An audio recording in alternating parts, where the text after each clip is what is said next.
आम ओडिशा रे बहुत परिमाण रे बे बाहागर चली आपण मान घर को झील जोई बाहर जो कोठा मारणी आसवे 10 दिन थर आसवे आपण मैंने मिठाटी बनईकि से मानू झील जोई परसी पारे।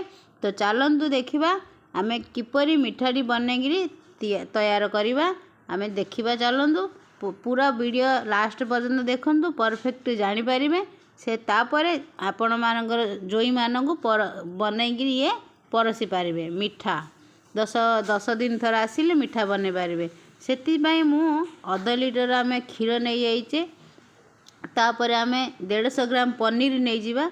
पनीर की आम नारियल नड़िया कोरोना आम कोरीदेवा आपण माने टुकुड़ा टुकुड़ा भी गड़ी गड़ी भी करें आउ ग्राइंडर रे भी आमे पेसई पारिबा हेले मो नड़िया कोरोना रे कोरी देइची ग्राइंडर रे पेसईनी। तो चलून देखबे आमर कोरिकी तो हो जाइए साइड रे रखिदेबा।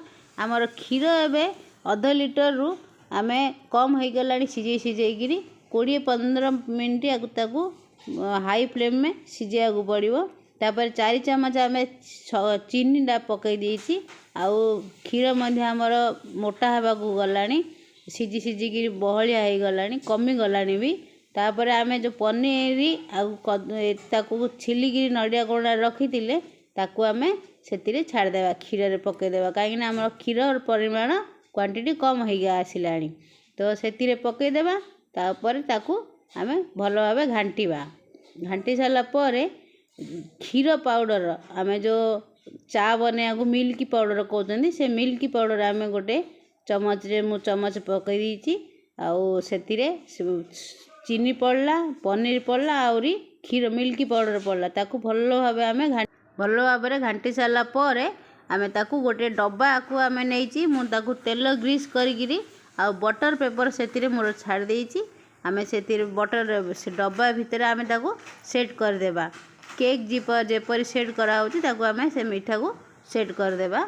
सेट कर सारा पर ताकू आमे ठंडा हेबा को गोटे घंटा छाड़ देबा। हाँ ता पूर्वरु किछि काजू मु नहीं जाइची आ काजू छोट छोट करी काटी देबो। बादाम भी थिले बादाम भी पकई पारिबे आउ सजाई देबा ताकू तापर घंटा ताकू छाड़ देबा हमर ठंडा हेबा पे। ठंडा हो सारा पर आकू पीस पीस करी काटिकी खाई पारिबे।